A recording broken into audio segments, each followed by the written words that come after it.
Entonces, en la clase de hoy vamos a comenzar con esta nueva unidad que es lo de fluidos, y para eso hay que poder repasar un poco el contenido, específicamente la densidad, que es la densidad relativa y el peso específico, y nos damos cuenta que la densidad era simplemente la importancia que tenía un objeto. Cuando nosotros teníamos un objeto, este objeto ocupaba un cierto espacio y tenía una cierta masa. Entonces ahí nacía el concepto de qué tan denso podía ser. Podríamos tener dos fluidos o dos objetos que ocupan exactamente el mismo espacio, pero tenían masas distintas. Entonces, como tienen masas distintas, vamos a entender que van a tener este observable, esta información que podemos tener, que es la densidad, que nos va a dar un reflejo de cuántos átomos están ocupando un cierto espacio, viéndolo con forma atómica. Entonces la densidad, que simplemente se ocupa este ρ, este es el símbolo ρ, va a ser simplemente la cantidad de masa que ocupa el objeto por el volumen determinado en el que está. Aquí el símbolo aparece como una derivada, porque nosotros podríamos considerar que la densidad va a ser lo más homogénea posible. Eso quiere decir que si yo corto este objeto en miles de cubitos pequeños, cada uno de estos cubos va a seguir teniendo la misma densidad. Pero se puede escribir exactamente de las dos formas la ecuación. En general, nosotros cuando hagamos los ejemplos, vamos a considerar que la densidad simplemente es la masa total del objeto, por el volumen que ocupa el objeto total. Y la unidad que va a tener dentro del sistema internacional va a ser que la masa se mide en kilogramos y el volumen está en metros cúbicos. También nos damos cuenta que la densidad, cuando habíamos hablado en el curso anterior, esta densidad nosotros no podríamos saber qué tanto representa, no estamos acostumbrados. Por ejemplo, si yo les digo 1 metro o 2 metros, ustedes sí entienden imaginariamente cuánto es, o 10 centímetros. Pero si yo les digo 0,1 o 0,9 o 1, no van a entender esta relación de cuánto es en densidad. Por eso la tenemos que comparar con un elemento que nosotros podamos conocer. Y el más abundante es el agua. Entonces hacemos un reflejo en comparación, una comparación con esta densidad del agua. A esa comparación se llama densidad relativa. ¿Y por qué se llama densidad relativa? Porque comparamos la densidad que ya teníamos, pero la relativizamos. ¿O qué quiere decir? La comparamos. Podemos entender de mejor medida cuánto es ese valor. Y la vamos a comparar con el agua. Entonces la densidad relativa va a ser la densidad que teníamos del objeto, pero la vamos a comparar siempre con la del agua. Y habíamos hecho ejemplos de poder calcular esa densidad. Y también hablamos de lo que era el peso específico. Porque el peso, nosotros entendemos que el peso es simplemente la masa que tiene el objeto por la gravedad, pero el peso específico ya no es la masa la que nos interesa, sino que es la densidad, porque estamos viendo ahora fluidos, y en este curso nos interesa más que la masa, es la densidad del objeto, es una masa partido por volumen, y multiplicada por la aceleración de gravedad. Si nos damos cuenta, si yo tuviera el peso, que sé que es la masa por la gravedad, y lo divido por el volumen, lo que obtendría sería el peso específico. Entonces el peso específico también lo podríamos escribir como el peso dividido por el volumen. De ahí el nombre de peso específico. ¿Cuánto peso, cuánta cantidad de peso, que es masa por aceleración, que es una fuerza, tengo en un determinado lugar? Pero escribimos de mejor forma esa ecuación diciendo que es la densidad por la gravedad. Y las unidades, el peso tiene unidades de fuerza, que es un newton, y el volumen es metros cúbicos. Entonces el peso específico tiene como unidades newton partido en metros cúbicos. Ahora, esto es lo nuevo que vamos a empezar a ver. ¿Qué es lo que pasa? Que de aquí en adelante, en esta unidad por lo menos, vamos a trabajar con fluidos. Este objeto en el cual estudiamos ya no lo tenemos que ver simplemente como un objeto sólido, sino que este objeto está en el estado líquido y se puede comportar como un fluido, que es un conjunto que puede moverse libremente y tener un cierto comportamiento.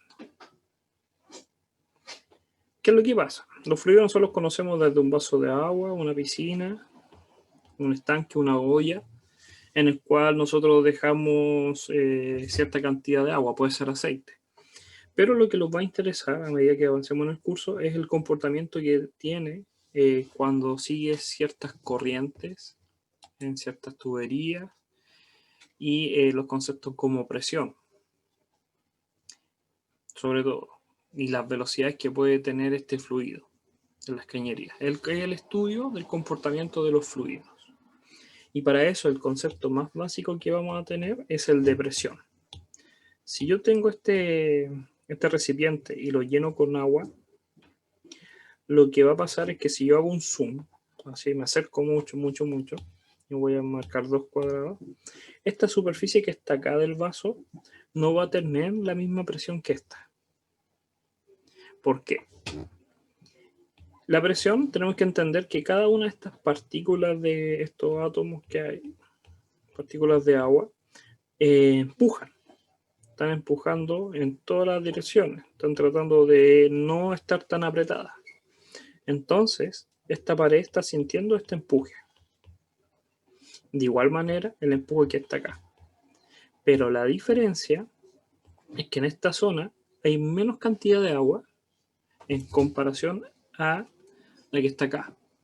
No es solamente la que está cercana, se considera todos, desde la partícula que está acá arriba, está empujando hacia abajo. Entonces, esta tiene menor cantidad en comparación a esta que tiene toda esta cantidad. Más adelante, dentro de la semana, vamos a ver más profundamente ese concepto, pero tenemos que entender ese empuje. Entonces, si yo tengo una superficie, que en este caso era el agua, y le hago un corte muy pequeño, le hago un corte, tendría este rectángulo, en el cual estas partículas de agua van a empujar, porque quieren moverse, quieren separarse, están muy apretadas y se quieren separar, y van a empujar en todas las direcciones. Entonces, algunas van a empujar a la superficie. A ese empuje que siente la superficie le podemos decir que es la presión. Es la cantidad que yo siento de fuerza si yo fuese el vidrio en una determinada área. Y eso es el concepto de presión. Entonces, para tener el estudio de la presión necesitamos dos componentes. Primero, un área, que es como la que habíamos dibujado acá, y lo otro es una cantidad de fuerza. ¿Cuánta fuerza estamos ejerciendo? Una fuerza total, podríamos decir. La suma de todas esas partículas están ejerciendo una fuerza. ¿Y dónde están ejerciendo esa fuerza? En una determinada área. Entonces podremos hacer aparecer este nuevo concepto que es la presión. Y la presión va a ser simplemente la cantidad de fuerza que vamos a aplicar en una determinada área. Y si se dan cuenta en la fórmula aparece este símbolo que está acá, que lo que los quiere recordar ese símbolo, es que si nosotros tenemos un área y tenemos una fuerza, imaginemos que va en esta dirección, nosotros ya entendemos que esa fuerza se puede descomponer. Se puede descomponer en este eje y en ese eje. Vamos a decir que esta es la fuerza en el eje X y esta es la fuerza en el eje Y. Y la fuerza Y no aporta nada, no sirve en nada que se aplica a la superficie. No aporta. Y es solamente la fuerza en el eje X la que va a aportar. Entonces, ese símbolo es que es perpendicular. Es como que tuviera la superficie y es solamente la que va perpendicular a esa superficie. Solamente va a aportar en el eje X en este caso. La componente del eje Y no va a aportar nada para la presión, porque no está ejerciendo sobre la superficie. Entonces, ¿qué es lo que necesitamos? Calcular la fuerza, que ya viene de un curso anterior, ya lo habíamos visto, en el curso de física básica, y necesitamos saber a la superficie a la cual se aplica. Puede ser un círculo, puede ser un cuadrado, un rectángulo, entonces habría que calcular el área. Entonces, la presión, si no, nosotros lo que tenemos que considerar es que si tenemos este cuadradito que tiene una determinada área, esta va a tener una determinada área, y aplicamos una fuerza, lo que tenemos que considerar también es que si lo quisiéramos hacer es muy pequeñito, podríamos considerar que en cada pedacito de esta área, vamos a hacer mini pedazos de área, en cada una de ellas podríamos decir que también tiene exactamente la misma cantidad de fuerza. Podríamos hacer esa semejanza, hacer como una suma total. ¿Qué unidades tiene la presión? La presión es fuerza partido en área. La fuerza se mide en newton y el área se mide en metros cuadrados. Y esa es la unidad que tiene la presión. Y la persona que estudió los comportamientos de los fluidos fue Pascal, y en honor a él decimos que newton partido en metros cuadrados es un pascal. Y se pone una PA. ¿Por qué? Porque la letra P ya estaba ocupada, entonces se ocupa otra letra más minúscula para recordar que es Pascal. Las presiones entonces se van a medir en Pascal. También hay otras unidades. Está la unidad de presión atmosférica, Pascal, y cada igual que el sistema anglosajón. Pero el que más se ocupa y el que vamos a ocupar es el Pascal. Entonces, siempre va a haber, para que haya presión, necesitamos dos cosas. Alguien que ejerza una fuerza sobre una superficie. Eso quiere decir que nosotros, por estar acá en la Tierra parados, sentimos una cierta presión. Esa presión que nosotros recibimos es por el entorno, por el aire. El aire es un fluido. Este es un compuesto en el cual nosotros sentimos que cada una de estas partículas de aire se están empujando entre sí. Entonces nosotros en la superficie de nuestro cuerpo sentimos esa presión. A esa presión se le conoce como presión atmosférica. Y no es la misma estar a nivel del mar que estar en una montaña. La presión va a ser distinta, porque a medida que subimos la altura hay menos cantidad de aire. Es como si estuviéramos en una piscina de aire y lo estamos acercando al borde superior. Entonces hay menos presión. Entonces, la presión se mide en pascal y un pascal equivale a newton partido en metros cuadrados. Y nosotros, por estar en la Tierra, tenemos el concepto de presión atmosférica. Para denotar a la presión atmosférica, que no es cualquier presión, se pone una A para recordar, o también se pone ATM, atmosférica, para referirnos a esa presión. Y es la presión que ejerce el aire de la superficie sobre nosotros. ¿Ya? Aquí, como un dato, podemos considerar que la presión atmosférica a nivel normal, o a nivel del mar, es una atmósfera. Es lo que habíamos hablado. La presión se puede escribir tanto como en pascal, o también se ocupan atmósferas. Y una atmósfera equivale a la presión a nivel del mar. ¿Cuánto equivale una atmósfera? Y ahí está la relación. Una atmósfera equivale a 1,0 aproximadamente por 10 elevado a 5 pascal. También hay otras unidades, que son los bar, que son los que ocupan los anglosajones, y equivalen, a, como en su sistema, a libras en pulgadas cuadradas. Recordando este concepto que existe sumando los anglosajones y los ingleses, ocupan muchos otros tipos de sistemas.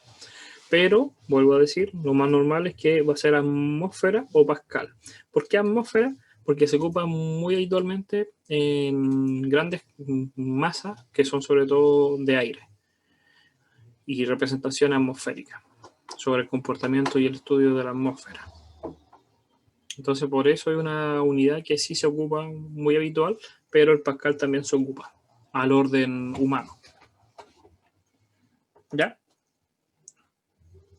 Ahora, entonces, como resumen, vamos a escribir acá. Tenemos la presión. La presión necesita de una fuerza y de una superficie que tenga un área. Si nosotros no tenemos área y no tenemos superficie, no podemos calcular la presión que se ejerce. Y para calcular esta presión, va a ser simplemente la fuerza que se está aplicando en una determinada área. Las unidades que va a tener son newton partido metros cuadrados y es equivalente a un pascal. En el estudio de la atmósfera, nosotros como personas estamos dentro de la Tierra y sentimos interacción con el aire. Existe lo que es la presión atmosférica. Y la presión atmosférica es simplemente la que está relacionada con la cantidad de aire a cierto nivel. A medida que subimos de altura, la presión es más baja. Y si está más baja que el nivel del mar, también va a ser mucho mayor. Y una atmósfera, aproximadamente, vamos a poner acá, que una atmósfera es equivalente a 1.013 por 10 elevado a los 5 pascal. ¿Y por qué se hace esa relación? Porque el 1 es lo más habitual que vamos a tener. Casi todas las poblaciones y casi todas donde vive el hombre está a nivel del mar. Por eso se estandarizó y se dijo que una atmósfera iba a ser esa presión. Puede variar, pero muy levemente, pero el estándar. Ahora, cuando nosotros medimos una presión, ejemplo, si yo aquí tengo una superficie y yo quiero medir la presión que se le está ejerciendo a este objeto, yo tendría que calcular lo que se conoce como presión absoluta. Y la presión real, así que le podríamos decir que la total, va a ser la suma de dos presiones. Primero, este objeto se encuentra en el aire, está, aunque no quiera, está obligada a estar en el entorno. Entonces tiene presión atmosférica. Y además va a tener una presión que vamos a llamar manométrica. ¿Cuáles son las diferencias? La presión atmosférica es la que hablamos hace poco, que es la referente a por estar en la atmósfera. Si nosotros estuviéramos en otro planeta que no hubiera aire, no habría presión atmosférica. Y si hubiera otro elemento, sería otra la presión. Pero en la Tierra la presión está definida, la atmosférica. Mientras que la presión absoluta es la escala que mide las presiones, donde se llega al cero cuando se alcanza el vacío ideal. ¿Qué quiere decir? Que si nosotros tenemos este objeto, vamos a poner acá un objeto muy pequeñito,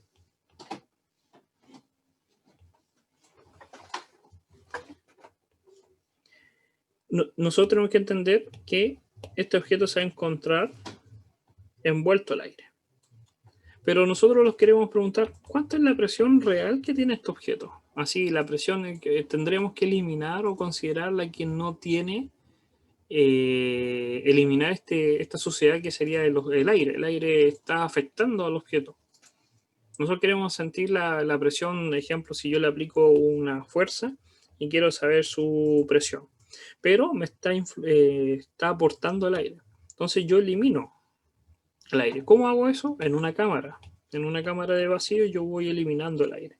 En una campana, en una pieza muy especial, yo voy sacando el aire. Entonces la presión absoluta es simplemente calcular la presión. Ahora voy a calcular la presión cuando alcanzo el vacío ideal. Nunca voy a poder obtener un vacío ideal. Es muy difícil porque aunque tenga una pieza, aunque sea muy pequeña, puede quedar una partícula de aire rondando por ahí. Profesor, ¿Sí? entonces podríamos decir que es cuando es la cantidad de presión que se somete a un cuerpo sin que haya otra cosa que esté ayudando o disminuyendo, ¿o Sí, no? sí. Porque nosotros tenemos que entender que si yo quiero estudiar, ejemplo, imagina que tengo una superficie de 1 centímetro cuadrado, 1 por 1, y yo le quiero aplicar 5 newton de fuerza. Yo la puedo calcular teóricamente, pero en la realidad, si yo hago este experimento, esta placa se encuentra en el aire. Hay aire. Entonces hay presión adicional y una presión que yo no quiero. Y como tú muy bien dices, tengo que eliminar esa presión, ese ruido, esa lo que está sobrando que yo no lo quiero, por medio del vacío. Y ahora puedo decir realmente cuánto va a dar la presión, que es la que yo espero teóricamente. A esa presión es la presión absoluta. Y la presión manométrica es la presión que uno mide sin tener esa consideración. ¿A qué se refiere? Hay que puro fijarse en la ecuación. Acá está la ecuación, vamos a poner acá. Si yo paso este término, que es la presión atmosférica, hacia el otro lado, yo lo que tendría sería solamente la presión manométrica. Esa presión manométrica es lo que uno está midiendo, es lo real. Es la escala que se mide respecto con la presión atmosférica. Vamos a hacer un ejemplo para que se entienda mucho mejor. Y vamos a considerar lo siguiente. Imaginemos que tengo una pared de 1 metro por 1 metro. Y le aplico una fuerza en toda la superficie. En toda esta superficie aplico una fuerza homogénea de 5 newton. Entonces, la presión teórica significa que ocupo la ecuación, va a ser la fuerza partido en el área. Y eso lo que me va a dar va a ser 5 newton partido en 1 metro cuadrado. Como resultado, 5 pascal. Entonces esa es la presión, 5 pascal, que siente la pared. ¿Qué es lo que pasa? Que si yo hago el experimento ahora, en la vida real, pesco una pared de 1 metro por 1 metro y la pico 5 newton y mido la presión, no me va a dar 5 pascal. Me va a dar distinto. ¿Por qué me va a dar distinto? Porque está el aire. Y eso genera una presión atmosférica. Además de los 5 newton, hay otra presión. Entonces, esta presión que yo calculé es la presión absoluta. Es la teórica, es la que suponiendo que no hay nada, no hay aire, no hay nadie más ejerciendo. Pero existe la presión atmosférica. Y si lo hiciéramos a nivel del mar, sabemos que es 1,03 por 10 elevado a 5 pascal. Y nosotros, si medimos el experimento, va a aparecer otra presión totalmente distinta, es la suma de los dos, por decirlo de alguna forma. Y esa es la presión manométrica. es la que nosotros decimos que medimos en un experimento real diciendo, no, ya no vamos a eliminar el aire, y a esa presión la vamos a llamar la manométrica, porque es la que medimos en la naturaleza, sin un experimento, porque no podemos eliminar el aire. Si yo quiero medir esta superficie fuese un edificio, yo no puedo quitar el aire de toda la Tierra, entonces quedó ahí. Y a esa presión yo la voy a llamar la presión manométrica. Entonces, la presión manométrica a la presión atmosférica me va a dar la presión absoluta. Ahora, esta presión abre un sinfín de propiedades que vamos a ver dentro de esta semana. Pero hay que entender eso de la presión. Es muy fácil la ecuación. Vuelvo a decirla, es simplemente fuerza partido en área. Pero si fuese un círculo, tendríamos que calcular el área del círculo. Pi r cuadrado. La fuerza, puede ser que esta fuerza esté descompuesta, que esté en diagonal. Tengo la superficie y aplico la fuerza con un ángulo de 30 grados. Entonces, tenemos que descomponer esa fuerza. Recordad que se va a descomponer en un eje X y se va a descomponer en un eje Y. Y solamente la que es perpendicular, en este caso el eje X, es la que aporta. Que ya habíamos visto anteriormente cómo descomponer vectores o cómo descomponer fuerza. Y a eso se le aplica el área, que podría simplemente cometer ese error la gente. ¿Qué es lo que pasa? Que si nosotros pensamos ahora, y esto es lo que hicieron mucha gente en el estudio de los fluidos, podríamos considerar que hay una olla o un cilindro en el cual la tapa, que es esta que voy a dibujar ahí, pintar, se puede mover libremente. A eso se llama pistón, en el cual se puede mover hacia arriba o se puede mover hacia abajo. Y adentro de este hay un líquido o un gas. Si yo lo muevo hacia abajo, lo que estoy haciendo es que estas partículas se compriman, que estén más apretadas. Y a medida que están más apretadas, yo voy a sentir una mayor presión, una mayor fuerza en la misma área. Porque cada vez están más apretadas y están aplicando. Al contrario, si me muevo hacia arriba, van a tener más espacio y la presión disminuye. Un ejemplo muy habitual son las ollas a presión, por eso se conocen como ollas a presión, porque la tapa queda fija, no se puede mover esa tapa.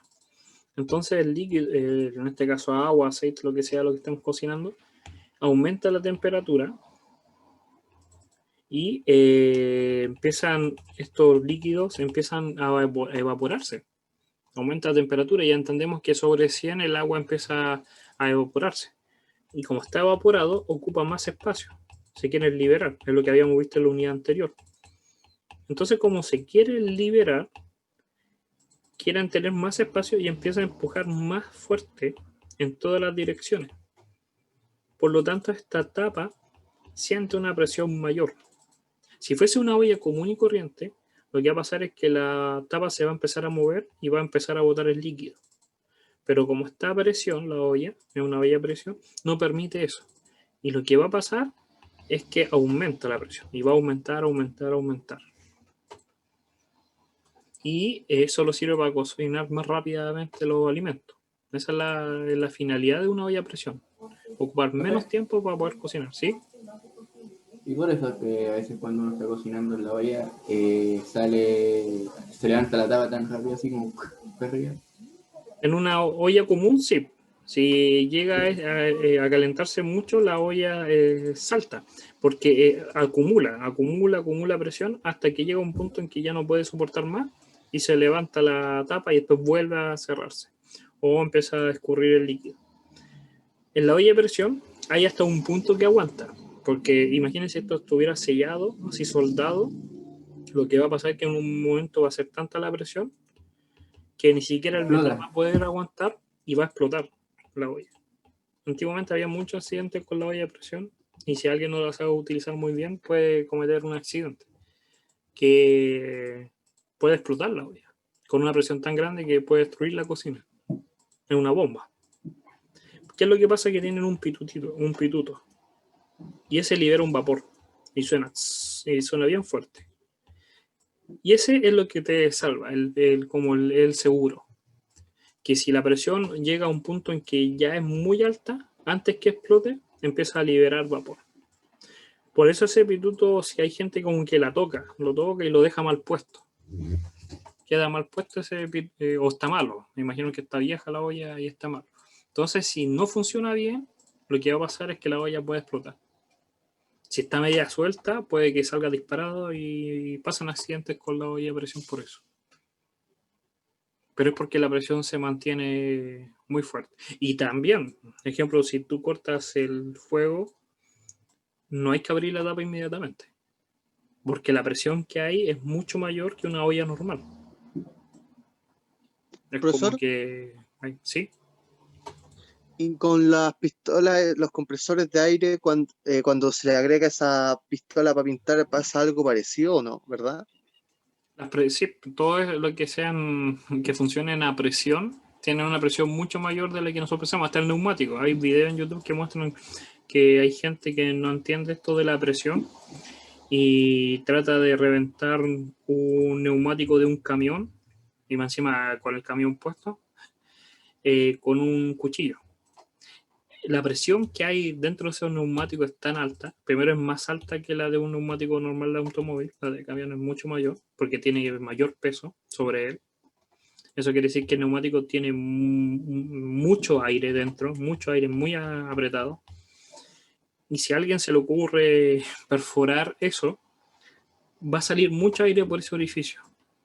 Y es tanta la presión que hay videos que muestran como que es como una explosión, así ¡pah! Sale una explosión y la gente se lastima. Solamente por ocurrir pinchar un neumático con la mano. Las presiones son súper altas. Entonces, siempre que nosotros ocupemos un instrumento que funcione a presión, una máquina de pintura o una pistola que clava clavos, lo que sea, con presiones son sobre lo normal. Son fuerzas que se aplican en una determinada área. Entonces, imaginemos una pistola a presión. Eso quiere decir que por este orificio de la pistola está tirando fuerzas. Eso es simplemente una cantidad de fuerza en un área muy pequeña. Entonces, es una fuerza muy grande en un área muy pequeña. Entonces, esta área es más bajo que el 1 metro cuadrado. Entonces, son del orden del 0,0 y algo metro. Va a hacer que esta fuerza sea mucho mayor, la presión sea mucho mayor. Mientras el área es más pequeña, la presión aumenta. Y si la fuerza es mayor, también aumenta. Entonces esa presión la vamos a sentir muy fuerte. Por eso uno piensa que por ser una pistola de aire, aunque dispare balines, no duele. Realmente sí, la presión es igual.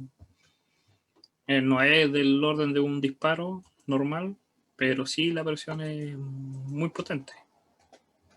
Entonces, independiente si es a fuego o a presión de aire. Ahora, con eso en mente, nosotros podemos aplicar lo siguiente.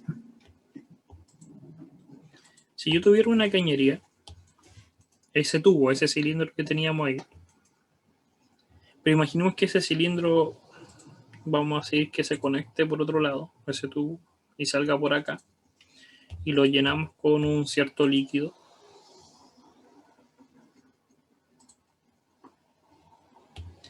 Y acá está el pistón, este pistón que se puede mover. Si ese pistón yo lo presiono hacia abajo, lo que va a hacer es que el líquido por el otro extremo suba. Es algo de sentido común. ¿Por qué?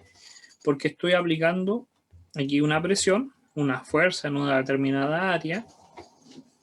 Por lo tanto, el líquido siente esa presión y trata de mantener el equilibrio. Por lo tanto, empieza a subir. Este líquido empieza a ocupar el espacio que no tiene disponible, empieza a ocupar en otro lado y empieza a subir. ¿Qué es lo que pasa?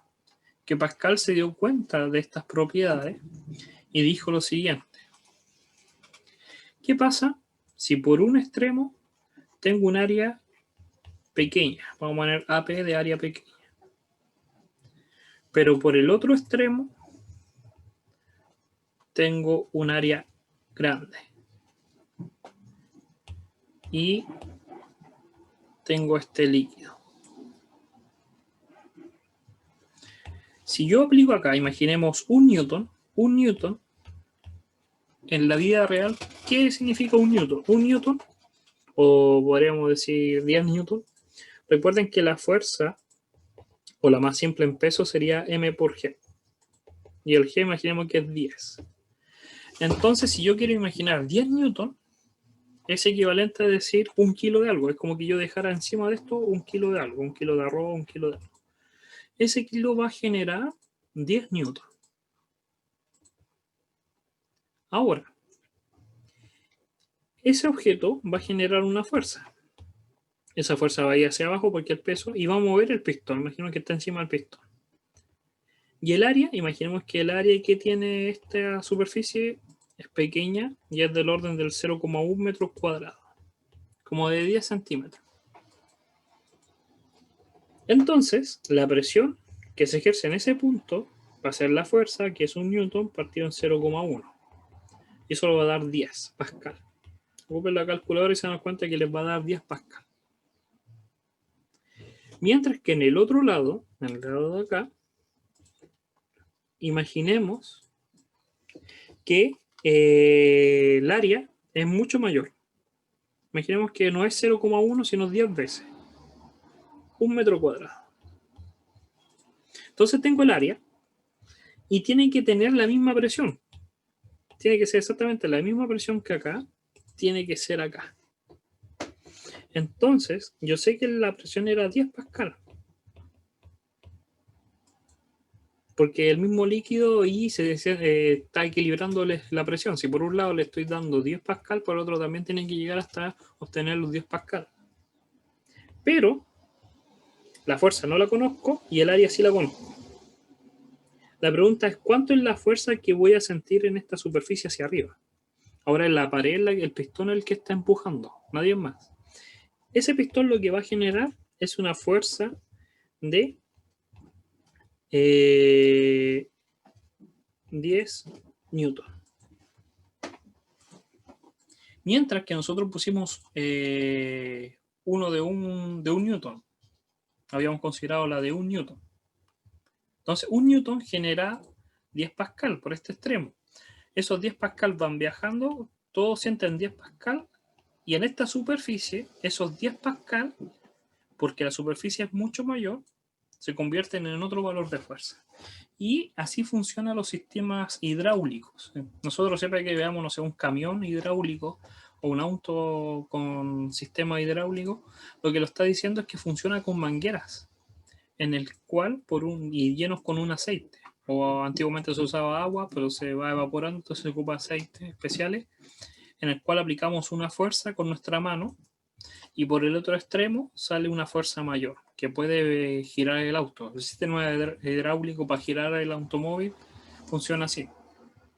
Nosotros aplicamos una muy pequeña fuerza en el manubrio y hace que el auto gire completamente. Porque si uno lo piensa bien, tendría que aplicar mucha fuerza para poder girar las ruedas del auto. Es como que bájense del automóvil y giren las ruedas con sus propias manos. Les va a costar un mundo. Pero ¿por qué arriba cuesta menos? Es por el sistema hidráulico que tiene. Entonces así funciona. Y por eso es tan importante entender este concepto de presión. ¿Ya? Entonces, por lo menos, hasta ahora, vamos a hablar por hoy día solamente de ese sistema, lo que es la presión. Y abrimos la ventana a lo que vamos a hablar mañana, que es esto de la presión de los fluidos. Recuerden que esta guía está subida en el aula, ahora está en la unidad número 2. Ahí está la guía de estática. Esta guía está con el nombre de guía fluidos estáticos. ¿Por qué estático? Porque a primera idea no se están moviendo. Aunque se muevan un poco, pero después siguen estando quietos. Y más adelante, a la mitad del mes, vamos a estar viendo lo que es dinámico, cuando se mueven corrientes. Ya abre la ventana Bernoulli. ¿ya? Pero por mientras estamos con Pascal, que estos fluidos que están presionando. Entonces aquí fíjense en ese dibujo, que nosotros aplicamos una fuerza dentro de un pistón, esto lo hace la propia mano o lo hace un motor muy pequeño, y lo que genera es que genera una presión, porque es fuerza por área, y por el otro extremo el área va a ser mucho mayor y se genera una fuerza mucho mayor a la que ya teníamos anteriormente. Y es por ese concepto de que la presión entre los fluidos se mantiene, que la presión que yo aplico por un extremo tiene que ser igual a la del otro extremo, porque es el mismo fluido. Y si uno lo entiende muy bien, llegaría a esta idea de por qué los maestros de la construcción o cuando alguien quiere construir algo, ocupan el nivel de la manguera que se conoce. Es una manguera independiente si esta manguera está enrollada o está curvada, da igual. Independiente que no esté recta y está llena de agua. Si yo tengo que el nivel llega hasta acá, el otro extremo tiene que llegar exactamente a la misma altura. ¿Por qué? Porque tienen la misma presión, la presión atmosférica, la del aire. El aire solamente está empujando por adentro. Entonces, como tienen el mismo aire, llegan a la misma altura. Y eso se conoce desde la antigüedad y se nivela. Entonces uno se pone en un extremo, llega al nivel y lo marca, y la otra persona se pone a otro lado, y sabemos que esto está derecho, está exactamente, está nivelado, independiente de cómo esté la manguera. Y es porque las presiones son exactamente las mismas. La presión de este extremo, solamente presión atmosférica, es igual a esta presión que está acá. Por lo tanto, tiene la misma presión, y como la manguera tiene el mismo diámetro, tiene exactamente, porque ahí si la manguera cambia sería distinto, pero como tiene exactamente el mismo área de corte, el mismo círculo, miden exactamente lo mismo en todos lados, es la misma presión. Entonces se nivela. Por eso hasta el día de hoy se ocupa esa forma de nivelar. Si no lo creen, pruébenlo con una manguera y se van a dar cuenta que independientemente de la forma que tenga algo, ejemplo, si hay piezas de vidrio que tienen esta forma, que van acá conectados y acá sale y yo pongo agua, lo voy llenando, se nivela el agua. O sea, hasta acá llegó a este punto, acá también llega a este punto. Están nivelados, llegan exactamente a la misma altura. Independiente si le echo más agua o le quito agua, se van a nivelar. Independiente de la forma que tenga, se van a nivelar. ¿Ya? Entonces mañana vamos a continuar. Y este concepto es nuevo, no se preocupen, véanlo. Pueden leer la guía, volver a retomar esta guía. Pueden adelantarse, pero mañana vamos a continuar con esto y aquí vienen ya ejemplos con ejercicios. Pero era simplemente eso, para que lo tuvieran en mente. Y recuerden que la clase es grabada y en un rato más dentro del día se va a subir, ¿ya? Y cualquier problema que tengan, recuerden que pueden mandar correo y se solucionan los problemas lo más rápido posible, ¿ya? Entonces lo estamos viendo, cuídense, que les vaya muy bien. Y eso, saludos, chao, chao.